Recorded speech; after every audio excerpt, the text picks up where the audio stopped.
Okay, we're going to take a look at the game Paukenschlag, which appeared in Against the Odds magazine. Now this game is all about the German U-boat offensive against the North American coast, which lasted from January to June, July, August of 1942. And I'm interested in submarine combat, so I was kind of attracted to this game. So we're going to take a look at the pieces, the board, and just a general look at the game itself. Now I'm going to make one blanket statement about the game. Overall, I like the game very much. It's an obscure campaign, and it interests me. So there's much about this game I like. A few things I dislike, and I'll get to that when we're going over the rules and stuff. Let's take a look at the pieces. We'll take a brief look at the magazine itself. Against the Odds always seems to have very neat looking covers. Always liked their magazine covers. There's some very good cover articles. Drumroll in the Atlantic. The covering articles for their games is always very good. Lots of charts. Some interesting poster art from World War II. Inside the Steel Sharks article. Submarine campaigns of World War II. There's the rules proper. And there's some articles here on some of the hypothetical aircraft that Germany was designing to actually attack America. Now these planes were never they never flew any missions, and here this article compares them to the American B-29 bomber. And in this article lies some of the seeds of some of the things I don't like in the game. It's almost as if the designer, Perry Moore, felt that there wasn't enough in the game or in the real campaign to warrant a full game on the subject.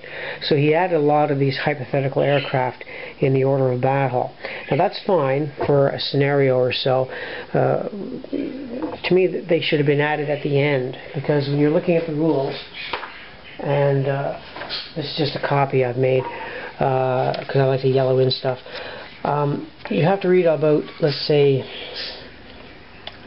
fighters and bombers and things like that in the body of the rules, when if you're playing the straight historical scenario, these aren't used at all. So I would have liked to have these rules at the end as an option. Give me the straight historical scenario and then optional rules later.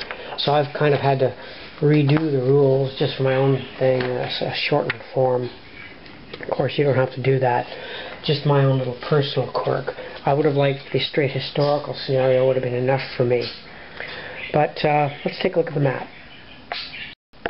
Okay, right off the bat, you can see the game is got an unusual design, and that's what kind of appealing to me too. There's technically 3 maps on the board. Up here you've got the grand strategic map, and we'll take a closer look at that in a moment. So you've got the Canary Islands here, the Azores, and of course the coast of North America here. There's Florida, Cuba, Puerto Rico, and then these large areas for movement. Title of the game, of course. All your charts are here, very conveniently located. U-boat torpedo combat, surface-to-surface combat, Huff Duff, convoy. It's all here in the center. And at the bottom, you've got this dual map. This operates as an operational map and also as a tactical one. So, for example, on the large strategic map, when 2 forces come together, let's say aircraft or surface craft with U-boats, you would go to the operational level map, and there's a certain procedure for deploying the units here. And depending on where the units are on the operational map, there may or may not be combat on the tactical map, which is then those pieces are taken off the operational map and redeployed in a tactical sense. So this map here serves a dual purpose.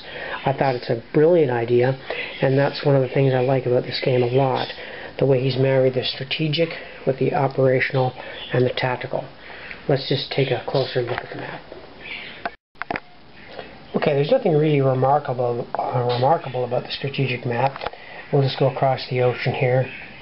You can see Nova Scotia, Newfoundland. We've got Boston, New York. Norfolk, Elizabeth City, Savannah, Florida, down to Havana, Cuba, and the rest, of course, is just ocean. So the strategic map is functional. Gotta give it that.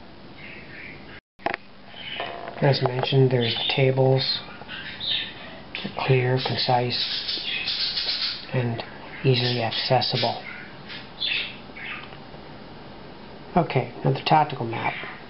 Nothing really amazing there, just really a blue kind of square grid, but it's certainly functional.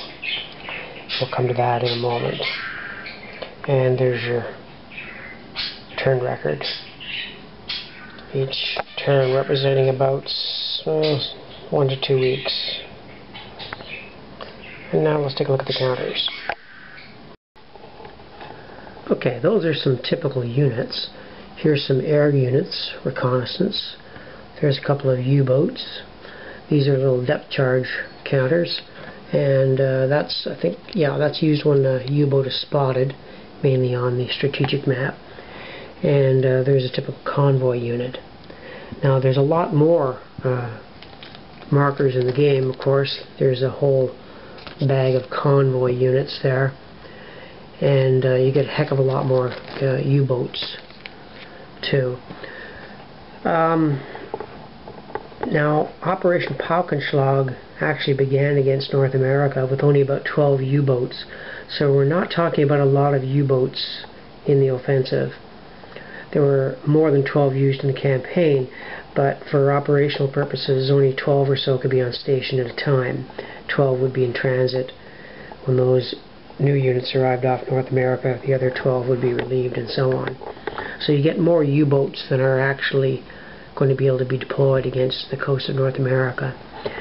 I did mention that you do get hypothetical aircraft, actually quite a few of these, so I'm just going to show you a bag of those. All these aircraft, I labeled them aircraft not used, so that's aircraft that would be used in hypothetical scenarios, which is not really my bag. I'm more interested in exploring the historical situation. So that's really what I'm interested in, not hypothetical Paukenschlag, but what really happened. So what else can I tell you about the game? Let's take a look again at the strategic map. Okay, on the strategic map, both sides would move their units, of course. And let's say, for the sake of argument, we have 2 U-boats here in square DD. And this aircraft flies out and attempts to sight the U-boats. You'd roll on a table, and if the U-boats were sighted, you'd put a little sighting marker on them. And then a combat procedure would proceed from there. Now, if the U-boat was in the same space as a, let's say, a convoy, that's when you'd move over to the operational map to see if the U-boats spot the convoy. Now, on the operational map, the German player would roll 2 10-sided die, and let's say, for the sake of argument, he rolled a 57, which would put his U-boats in square 57 there.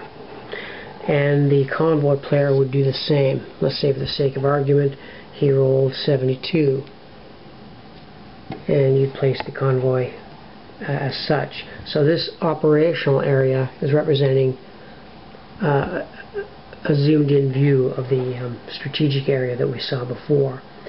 Now, the convoy, of course, would be trying to transit this operational map, and of course the U-boat would be trying to intercept and attack that convoy. Now, if there were other U-boats in the vicinity, you'd be rolling the die to see if other U-boats could come in and participate against that convoy. So there's a whole little wee sub-game on the operational map.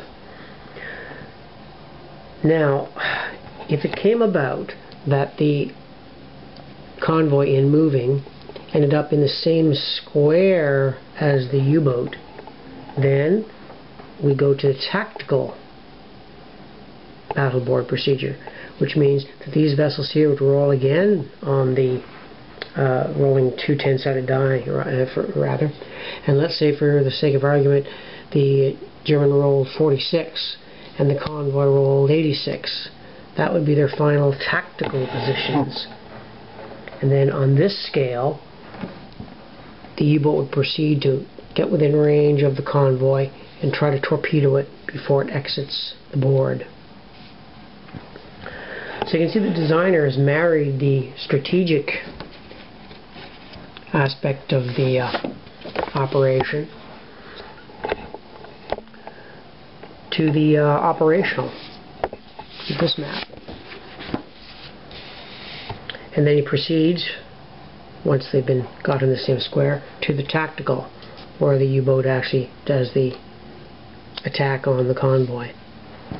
So the marriage of the strategic with the tactical operational, I think, is the game's big plus, and that's why I like the game quite a lot.